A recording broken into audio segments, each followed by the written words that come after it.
Bismillahirrahmanirrahim. Assalamualaikum warahmatullahi wabarakatuh. Bismillah, innal hamdalillah nahmaduhu wa nasta'inuhu wa nastaghfiruh wa na'udzu billahi min shururi anfusina wa sayyiati a'malina, may yahdihillahu fala mudilla lahu wa may yudlil fala hadiya lahu. Asyhadu an la ilaha illallah wa asyhadu anna Muhammadan abduhu wa rasuluh. Allahumma shalli wa sallim ala sayyidina Muhammadin wa ala alihi wa sahbihi ajma'in warḍa'na ma'hum bi rahmatika ya arhamar rahimin. Hadirin jemaah salat subuh dan juga majelis subuh yang dimuliakan Allah Subhanahu wa taala. Alhamdulillah, pagi hari ini kita bisa ditakdir kembali untuk menghadiri panggilan Allah Subhanahu wa taala melaksanakan sholat subuh berjamaah, dilanjutkan dengan ta'lim, ngaji bareng, kita membaca dan mengkaji mentadabburi ayat-ayat Allah Subhanahu wa taala. Mudah-mudahan setiap yang kita kaji mendapatkan ilmu yang manfaat. Amin. Allahumma amin. Bapak Ibu hadirin jemaah yang dimuliakan Allah Subhanahu wa taala. Kita lanjutkan kajian tafsir Al-Qur'anul Karim masih pada suratul Fatihah. Ini ayat yang ke-5. Di ayat yang ke-5 ini menunjukkan betapa pentingnya kita belajar tafsir. Jadi tidak sekedar kita membaca terjemah, tapi betul-betul dari memahami ayat ini rasanya tidak cukup kita memahami Al-Quran dengan terjemahan. Kita perlu ilmu yang namanya tafsir, pemahaman dari Rasulullah SAW, kemudian disampaikan oleh para sahabat sampai kepada guru-guru kita, sampai kepada kita. Karena apa? Kalau tanpa tafsir ini kemudian akan bisa menjadi fatal pemahamannya. Misalnya yang kita pahami bahwa Quran itu adalah kalamullah, firman Allah. Yang kita pahami sejak kecil itu kan Quran adalah kalamullah, firman Allah. Nah, kalau Al-Quran itu kalamullah, firman Allah, maka di dalam memahami ayat ini itu betul-betul harus pemahaman tafsir. Sebab kalau kita misalnya memahami ayat ini dengan pemahaman bahwa ayat ini adalah kalamullah, firman Allah, kalau tidak didukung dengan tafsirnya akan menjadi kita itu bingung. Di ayat yang ke-5 ini Allah sampaikan, A'udzubillahi samil alim minasyaitonir rajim. Bismillahirrahmanirrahim. Iyyaka na'budu wa iyyaka nasta'in. Iyyaka na'budu, hanya kepada Engkau na'budu, kami menyembah. Wa iyyaka nasta'in, dan hanya kepada Engkau kami memohon pertolongan. Nah, ini kalau dipahami bahwa ini adalah kalam Allah, Allah yang sedang bercakap-cakap dengan Rasulullah, itu seolah-olah kalau kita tidak pakai ilmu tafsir, seolah-olah Allah mengatakan iyyaka na'budu, hanya kepada Engkau kami menyembah. Artinya apa? Kalau dilihat dari redaksi dengan pemahaman terjemah tanpa tafsir, itu maknanya seolah-olah Allah yang na'budu, menyembah kepada Nabi Muhammad. Ini kan fatal banget. Jadi kalimat iyyaka na'budu wa iyyaka nasta'in hanya kepada Engkau. Engkau di sini kan berarti Allah yang berbicara, karena Quran itu adalah kalam Allah. Yang diajak bicara siapa?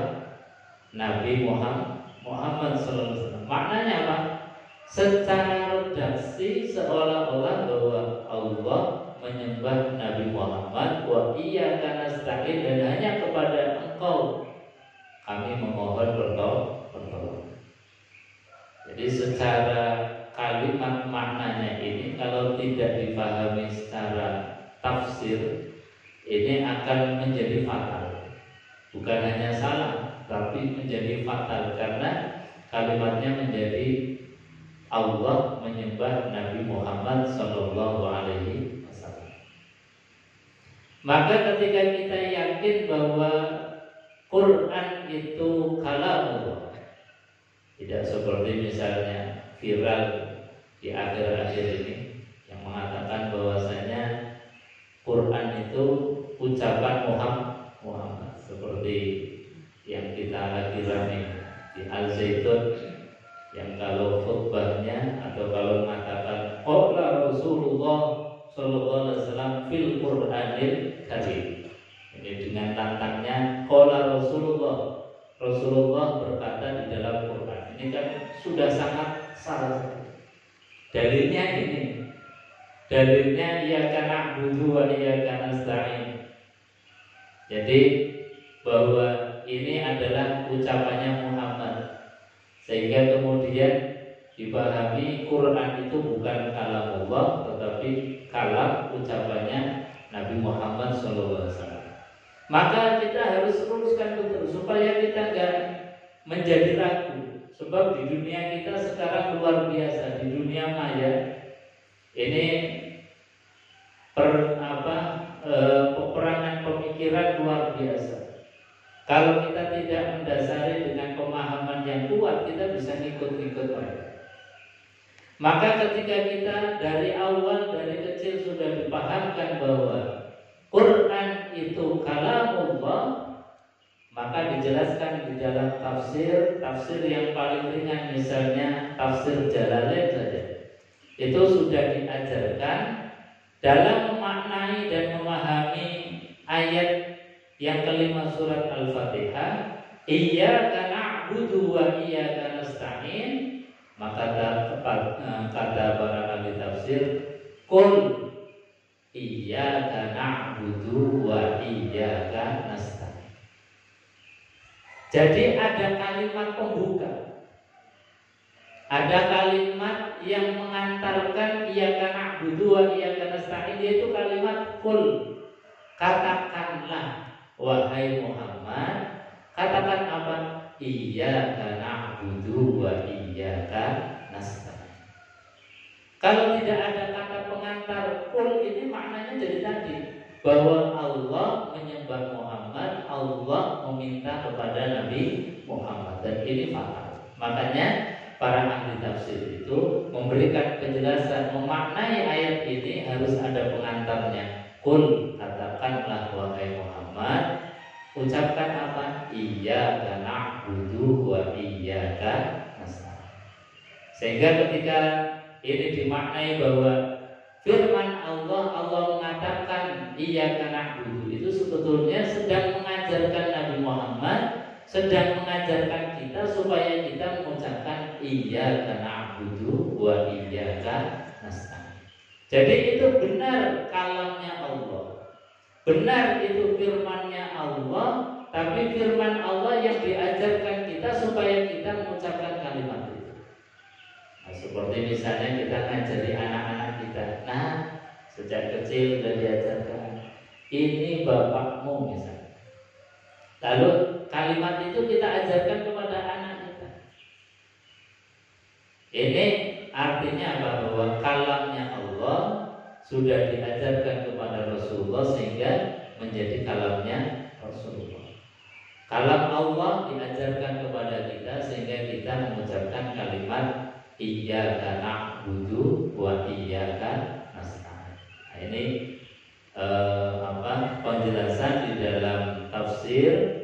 kita tidak memaknai dengan pemaknaan yang salah. Bahwa iyyaka na'budu wa iyyaka nasta'in, benar itu adalah kalamullah, firman Allah, tetapi itu adalah kalam yang diajarkan kepada Nabi Muhammad, diajarkan kepada kita supaya kita mengucapkan itu. Jamaah yang dimuliakan Allah, iyyaka na'budu, hanya kepada Engkau na'budu kami menyembah. Di sini Allah Subhanahu wa taala menggunakan dhamir jamak, menggunakan na. Nah, itu maknanya kami. Na'budu, kami menyembah. Meskipun kita sholat dalam kesendirian, kita beribadah secara sendiri, tetap diajarkan dengan mengucapkan iyyaka na'budu. Para ahli tafsir, para ulama menjelaskan ini sirriyahnya, rahasianya, agar kita, ibadah kita itu dibarengkan dengan ibadahnya orang lain. Ibadah kita itu supaya berjamaah.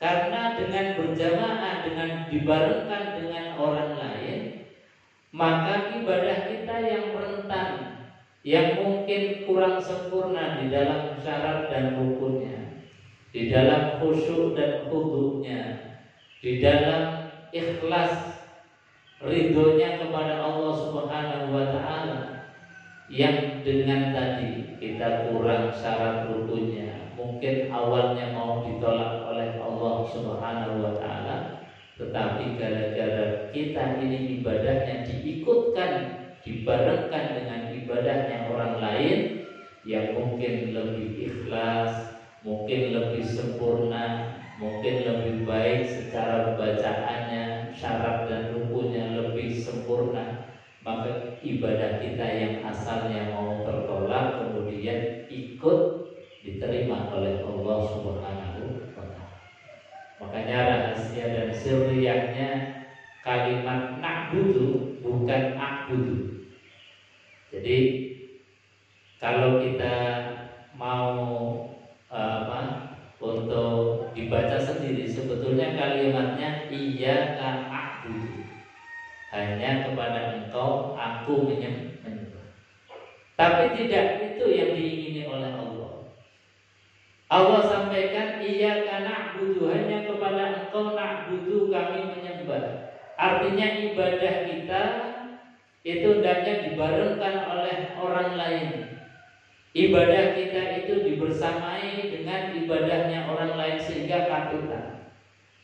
Ya, seperti tadi kita gambarannya, kalau guru-guru kita itu menggambarkan ibadah yang minim milik kita, ibadahnya kita itu bagaikan itu sebutir kerikil. Yang kerikil itu kalau kecampur atau berada di tengah-tengah beras atau berada di tengah-tengah jagung kemudian ikut dikilo, maka ikut berbobot, ikut kemudian terjual. Nah, gambarannya seperti itu. Kita kalau ibadah sendiri itu membutuhkan kesempurnaan yang luar biasa. Tapi kalau dibarengkan dengan orang lain, mungkin orang lain itu ibadahnya ada yang lebih sempurna, lebih baik, maka dengan kita berjamaah, sholat kita yang asalnya mau ditolak oleh Allah kemudian terangkat dengan barokah berjamaah. Ini rahasia dhamirna. Sebagaimana Rasulullah SAW itu ajarkan kepada kita. Itu beliau seringkali mengajarkan doa, meskipun doa itu untuk kepentingan diri kita sendiri. Doa itu kita doa dengan sendiri. Tapi Nabi seringkali doanya itu dengan dhamir jamak. Misalnya doa makan. Doa makan diajarkan oleh Rasulullah, Allahumma barik lana fi ma razaqtana wa qina adzabannar.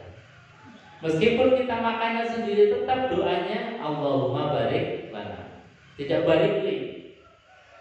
Allahumma barik lana fi ma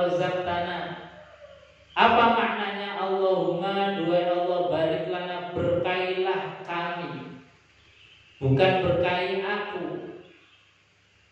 Kenapa? Allah melalui lisan Rasulullah SAW itu mengajarkan doa dengan doa yang jamak, karena kata para ulama, kita meskipun makan sendiri, satu suapan nasi yang kita makan itu sebetulnya proses dan rentetannya panjang. Dari mulai ada petani yang menanam padi, kemudian ada yang memelihara padi, sampai padi itu kemudian bisa jadi nasi, itu prosesnya lama sekali. Maka proses yang lama ini, setiap kali kita makan suap nasi, lalu kita berdoa, Allahumma barik lana fima razaqtana, maka setiap doa yang kita ucapkan keberkahannya itu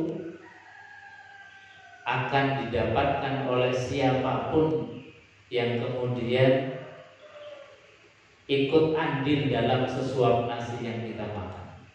Mulai dari petani, mulai dari pedagangnya, mulai dari yang masak, semua kemudian punya kontribusi dan kita mendapatkan bagian keberkahan yang kita doakan. Allahumma barik lana fi ma razaqtana wa qina adzabannar. Ini seperti doa ini atau ayat ini mengajarkan iyyaka na'budu, hanya kepada Engkau wahai Allah na'budu, kami menyembah.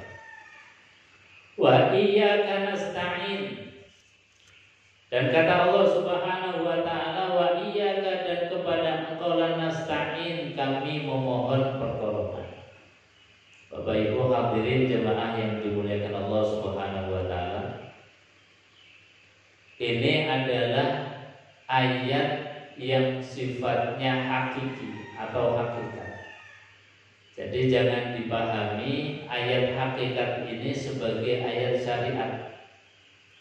Kalau ayat hakikat dipahami sebagai ayat syariat, ini kita akan jadi susah. Misalnya kita artikan secara terjemahan umum, wa iyyaka nasta'in, dan hanya kepada Engkau nasta'in, kami memohon pertolongan. Ini maknanya kita berjanji kepada Allah, ya Allah, hanya kepada Engkau kami minta pertolongan.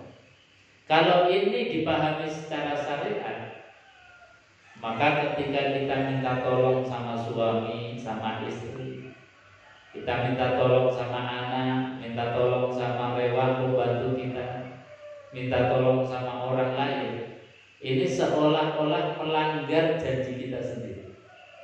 Karena kita sudah mengatakan wa iyyaka nasta'in, hanya kepadamu saja kami memohon pertolongan. Maka kalau ayat ini yang sifatnya hakikat dipahami secara syariat, ini bisa jadi ketika kita minta tolong kepada siapapun, kita melanggar janji kita sendiri. Janji kita setiap saat sudah mengatakan iyyaka na'budu wa iyyaka nasta'in, hanya kepada Engkau lah wahai Allah kami menyembah, dan hanya kepada Engkau kami mohon pertolongan. Maka sekali lagi di dalam memahami Quran itu kita memang butuh betul-betul yang namanya tafsir, pemahaman. Mana ayat-ayat yang sifatnya hakikat, mana ayat-ayat yang sifatnya syariat. Maka di dalam hal masalah tolong-menolong ta'awun ini, Allah ngasih ayat-ayat syariat. Apa ayatnya? Allah sampaikan bahwasanya Allah sampaikan bahwa ta'awanu 'alal birri wat taqwa wa la ta'awanu 'alal itsmi wal 'udwan. Ini ayat syariatnya. Sehingga kita itu saling membantu boleh, karena Allah sudah perintahkan ta'awanu, bertolong menolonglah kalian semua dalam kebaikan dan takwa.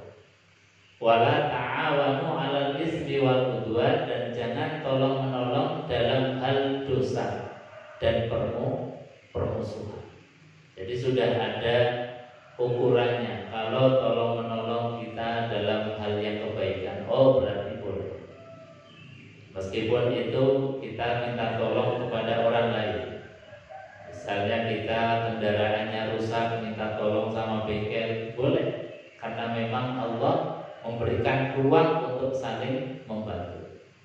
Kita ketika sakit minta tolong sama dokter untuk memberikan resep, mendiagnosis sakit kita, boleh. Karena Allah sudah perintahkan ta'awanu 'alal birri wat taqwa. Tolong menolonglah dalam kebaikan dan takwa. Jadi koridor kebaikan yang kemudian kita saling tolong menolong boleh. Yang tidak boleh itu wala ta'awanu 'alal ismi. Jangan sekali-kali saling membantu, saling tolong menolong dalam hal yang menimbulkan dosa, wal udwan, dan permusuhan.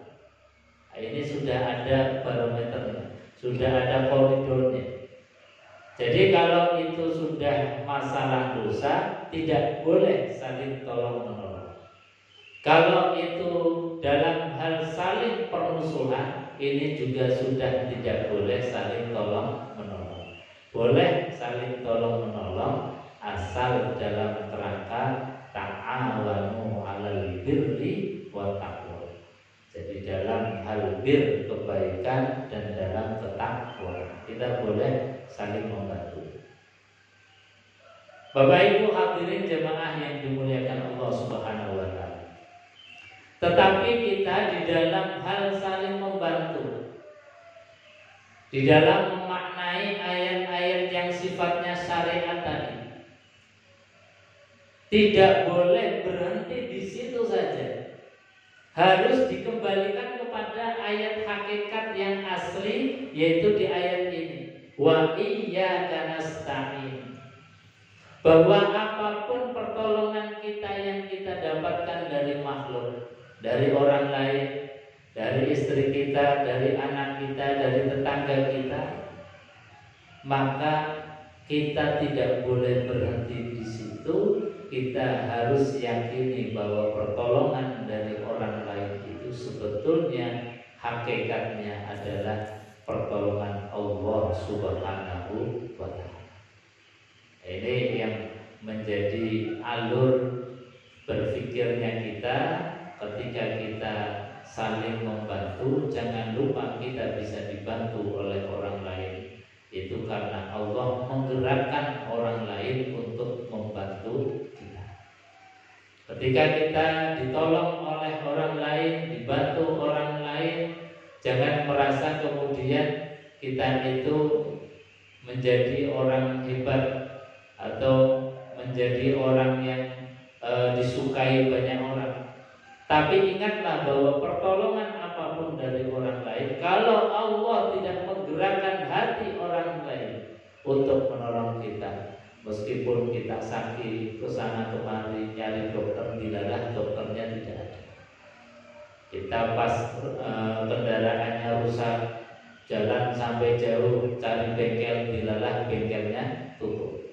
Kita pas lagi lapar nyari warung makan, yang kita tuju dilalah gak jual.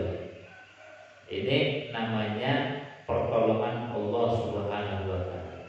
Jadi kalau kita yakin bahwa pertolongan dari manusia itu hakikatnya adalah pertolongan Allah, ini sudah nyambung.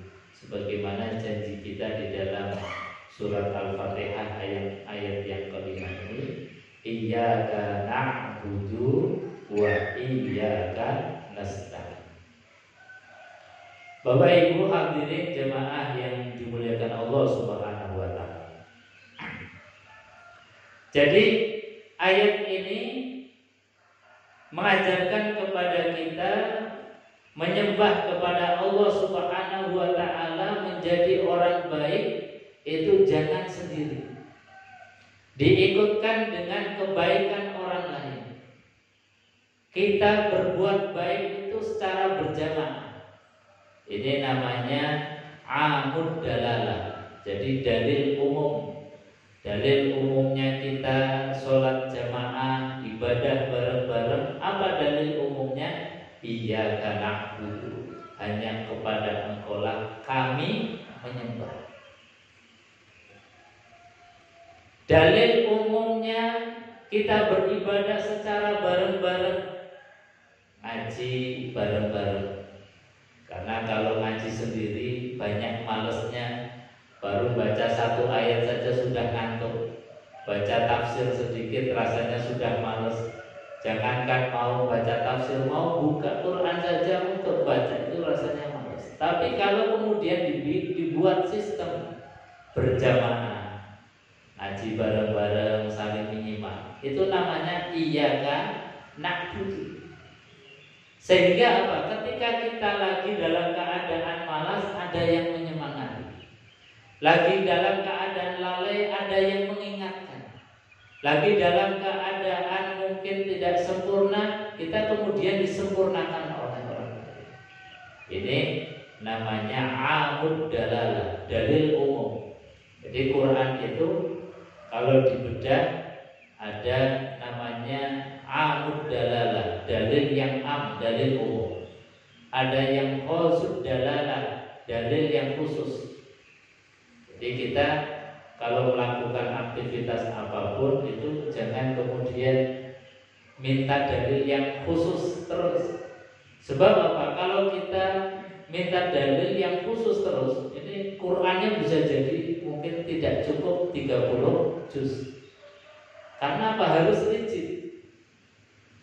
Kenapa Quran itu sempurna hanya 30 juz? Karena Allah sudah sempurnakan. Ada yang amud dalalah, dalil umum, ada yang khosud dalalah, dalil yang khusus. Dalil umum ya bisa kita pakai seperti tadi, bahwa kita mengatakan iyyaka na'budu, itu sirriyahnya, rahasianya kita di dalam kebaikan apapun, di dalam penghambaan kepada Allah, ayo kita bareng-bareng berangkat kepada Allah secara berjamaah. Karena berjamaah itu luar biasa. Makanya Rasulullah SAW itu memberikan motivasi yang tidak kurang-kurang. As-sholatul jamaah tafdulu min sholatil fadhi bisab'in wa 'ishrina darajah. Sholat jamaah kalau bandingannya dengan sholat sendiri, itu kalau sholat sendiri 1 pahala, sholat jamaah itu 27 kali lipat. Ini kan motivasi yang luar biasa, motivasi yang tidak kurang-kurangnya dari Rasulullah. Ayo jamaah, ayo bareng-bareng. Dengan berjamaah tambah semangat. Dengan berjamaah yang asalnya ibadah kita mau tertolak kemudian diterima oleh Allah Subhanahu wa ta'ala. Dengan berjamaah kemudian kita ini syiarnya jadi keluar. Coba kalau kita sholat sendiri-sendiri, ini masjid sepi, syiarnya nggak ada, tidak ada nilai-nilai dakwah. Padahal syiar menghidupkan syiar-syiar Allah itu min taqwal qulub, sebagai bukti hati yang punya ketakwaan kepada Allah. Wa may yu'azzim sya'airallah min taqwal qulub. Barang siapa yang mengagungkan syiar-syiar Allah. Apa syiar Allah? Ya di antara sholat jamaah. Sholat jamaah, bapak ngajak ibu, bapak ibu kalau sudah pergi ke masjid pasti anaknya ikut. Anaknya ikut, punya cucu, cucunya lihat juga pengen ikut. Akhirnya apa? Masjid jadi ramai. Karena apa? Pemahaman iyyaka na'budu. Jadi sekali lagi di dalam kebaikan, di dalam ibadah jangan sendiri. Karena dengan kita bareng-bareng, ya ibadah kita tadi jadi tambah khusyuk, tambah mantap, tambah diterima. Juga yu'azzim sya'airallah, ada syiar-syiarnya. Ini yang mungkin terus-menerus harus kita iklankan, terus kita sampaikan, kita dakwahkan bahwasanya tidak cukup kita menjadi soleh sendirian, tapi mari kita menjadi orang yang soleh secara berjamaah, soleh secara bareng-bareng. Karena memang masuk surga pun itu akan bareng-bareng. Dalam Quran itu disebutkan bahwa kita masuk surga itu zumaro. Zumaro itu dengan kelompok-kelompok, dengan berjamaah, dengan bareng-bareng. Kalau kita terbiasa zumaro, berkelompok dalam berjamaah sholat, maka masuk surga pun ada kelompok-kelompok. Dengan kelompoknya kita biasa dengan kebaikan apapun, ngaji bareng, yang suka sholawatan bareng, yang suka silaturahmi kumpul bareng, maka masuk surga pun zumaro, kata Quran. Jadi Allah sudah mengingatkan pentingnya kita berjamaah, karena berjamaah itu punya level kekuatan yang luar biasa. Sering digambarkan kalau lidi satu itu nggak punya aktivitas yang sempurna, nggak bisa punya nilai manfaat yang banyak. Tapi kalau lidi dikumpulkan dengan lidi dan banyak lidi disatukan, itu akan menjadi kekuatan yang luar biasa. Banyak kotoran pun kita bisa hilangkan, ada sesuatu yang membahayakan kita bisa manfaatkan. Artinya kekuatan-kekuatan kita harus terhimpun dalam satu jamaah, yang kalau kita sudah satu jamaah itu menjadi kekuatan yang luar biasa. Ini pentingnya jamaah, dan ini makna sirriyah, makna rahasia di dalam kalimat yang tiap hari kita baca. Kita membaca setiap hari minimal 17 kali mengatakan iyyaka na'budu, iyyaka na'budu, iyyaka na'budu. Tapi kok masih sholatnya sendiri, berarti belum mentadaburi, mengambil makna pelajaran dari apa yang kita ucapkan. Kalau kita mengambil makna kalimat ini saja, maka rasanya meskipun sholat sendiri itu sah, meskipun sholat sendiri itu boleh, tapi itu tidak yang dikehendaki oleh Allah, tidak yang dicontohkan oleh Rasulullah. Karena Rasulullah SAW itu tidak pernah sholat sendiri. Meskipun dalam keadaan sakit, beliau seringkali kemudian mau sholat ngajak sahabat, sehingga menjadi berjamaah. Kita di dalam kajian-kajian fikih pun sebetulnya diajarkan, kalau kita misalnya pas ketiduran tidak dapat jamaah di masjid, maka sunnahnya supaya mendapatkan tadi pahala 27 kali lipat, maka mungkin di rumah ada anak, nak ayo bantu bapak jamaah, nak bantu bapak jamaah. Ini juga yang dilakukan oleh para sahabat Rasulullah SAW.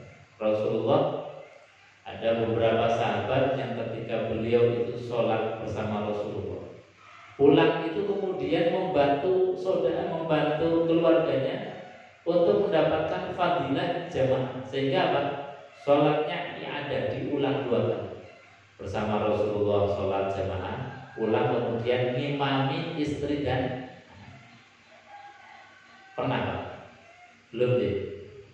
Ini karena tadi ada fadilah jamaah, wa may yu'azzim sya'airallah min taqwahu. Jamaah itu punya kekuatan yang dahsyat, kekuatan yang luar biasa. Maka kalau kita dihimpun dalam jamaah, subuhnya kita jamaah, isyanya jamaah, semua kita kemudian jamaah, menjadi kekuatan yang luar biasa, menjadi kekuatan kaum muslimin yang sangat dahsyat. Bapak Ibu hadirin jamaah yang dimuliakan Allah Subhanahu wa taala. Itu mungkin yang bisa kami sampaikan untuk ayat yang kelima. Sebelum ditutup, mungkin ada yang mau ditanyakan atau ditambahkan, monggo silakan.